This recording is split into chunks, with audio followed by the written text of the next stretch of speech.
Let's get more now on the situation here in Europe by crossing to Brussels, and we can speak to Evelyne Paradis, who is the executive director of the NGO ILGA-Europe, which compiles an annual Rainbow Europe Index. Thank you so much for speaking to us. Let's start by talking about the bright spots on your index.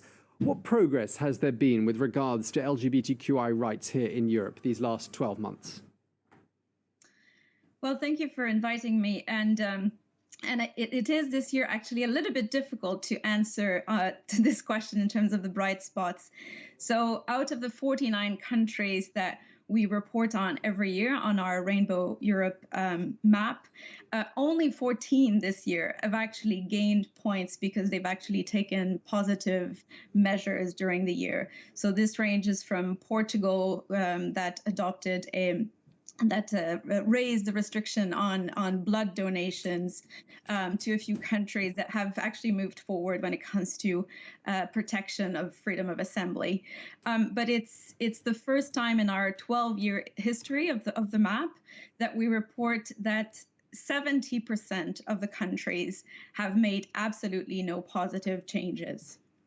Okay, in fact, there have been countries that have made not positive changes, should we say, a rise in homophobic and anti-transgender rhetoric in some European countries, and I'm thinking notably here of Poland and Hungary.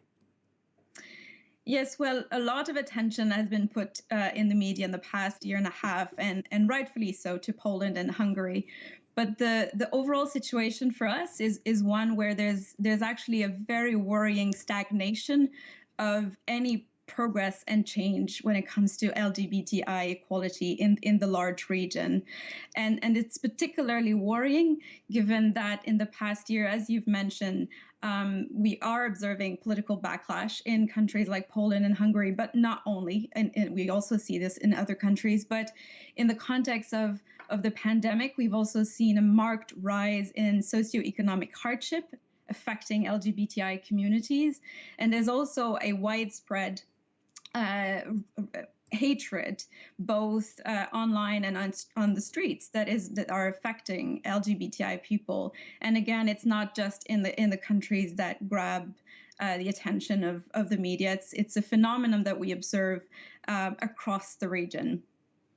Evelyne, what would you and your colleagues at ILGA-Europe like to see European governments do? And do you think the European Union is perhaps doing what it should do to put pressure on governments like the ones you've mentioned, Poland and Hungary, to perhaps come into line? Well, actually, the good news this year, which is not yet reflected in the map, is that we do know that there's over a dozen countries that currently have legislations on their table. Many countries, I'm thinking of Germany, the Netherlands, Cyprus, have proposals for legal gender recognition that would advance the rights of trans people. France is currently discussing assisted reproduction. There's an ongoing discussion in the Czech Republic on marriage equality. So there's actually a lot of room for our map in 2022 to look very, very different, positively different. And when it comes to the European Union, actually, I think this year the European Union is a very good example. They have been leading by example because in a context of the pandemic, again, where too many governments have probably used the context as an excuse to slow down legislative progress.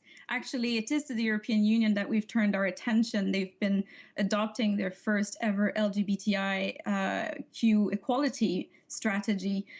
So they are actually leading by example. Of course, much work remains to be done. And indeed, the pressure is kept on the European Commission to act decisively against countries like Poland and Hungary that have been infringing the human rights of LGBTI people.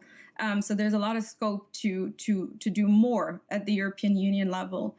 But at the same time, I think our message today and in the week to come is really for governments and institutions in Europe to act now. Okay, well, thank you so much for sharing that with us. Evelyne Paradis, the Executive Director of the NGO ILGA-Europe.